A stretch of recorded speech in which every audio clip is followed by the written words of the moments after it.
She says, why is it permissible to marry one's cousin if science disapproves of it, or at least this does not recommend it, due to the possible genetic diseases that may be caused of such a marriage? Firstly, Islam is a divine religion. It is from Allah Azza wa Jal. And generally speaking, it does not go against science. But throughout the years, we've discovered that science is not always right.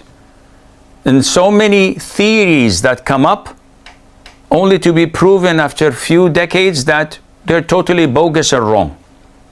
And the theory of evolution is one of the closest and simplest ideas of its how bogus people are and how atheists mess up with people's minds, claiming to be scientific when it's baseless and ridiculous even. But this is not the time to address such an issue. Therefore, when science comes and says cousins must not get married to one another, we do not look at science and neglect our own religion. So we look in the Quran, it doesn't say anything about that.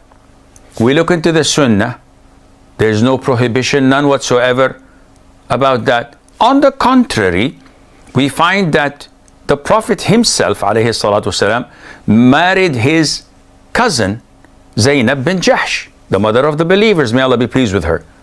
If there was anything wrong, he would not have done that. Or Allah would have told us that this is not recommended. Not only that, he gave his own daughter, Fatima, to his own cousin, Ali ibn Abi Talib. And they have the best of families existing till date, with so many offsprings of theirs, healthy and sound. He also gave Zainab, his own daughter, the daughter of Muhammad, to her cousin, Abu al-As ibn al-Rabi'. And they were all their maternal cousins. So the whole of Islamic history has nothing against cousins marrying one another. So when science comes and says, oops, this is not recommended, this is not permissible or advisable, we, with all due respect, throw it in the dustbin. They say, oh, you will be responsible for any genetic diseases that come. Well, we've seen total strangers marrying from the East and the West, having children with genetic diseases. So this is not a criteria that you can judge by, and this is why we ignore it.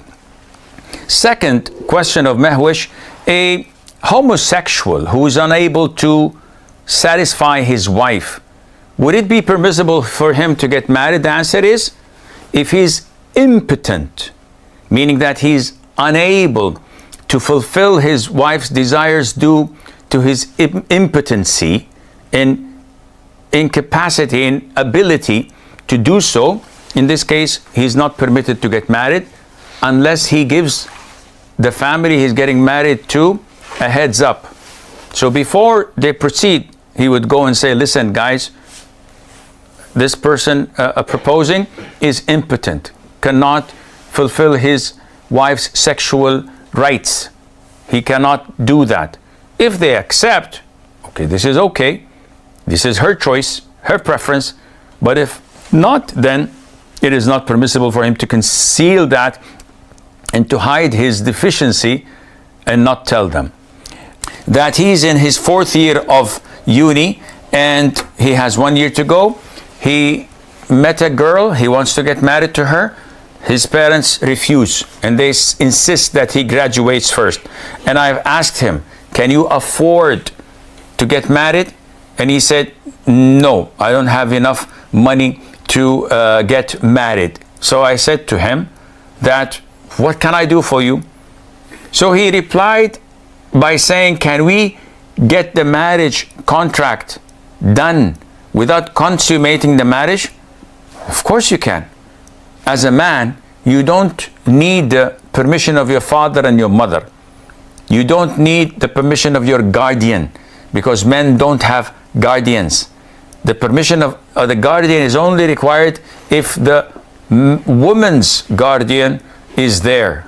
So it takes two to tango, as they say, without music. Of course, music is haram. They have to be mahram or spouses.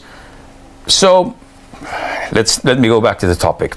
It takes two approvals for marriage of a woman: her consent and the consent of her father, who is her guardian usually. Without one of these two consents, the marriage is invalid. So if the father says, I will get you married tomorrow to XYZ, he's a good man, and she refuses, the marriage is invalid. And if she comes and says, Dad, I want to marry my colleague or my friend or my neighbor, and the father says, no, you cannot marry him, the marriage is still invalid. So it takes two to get this marriage done, of the two approvals.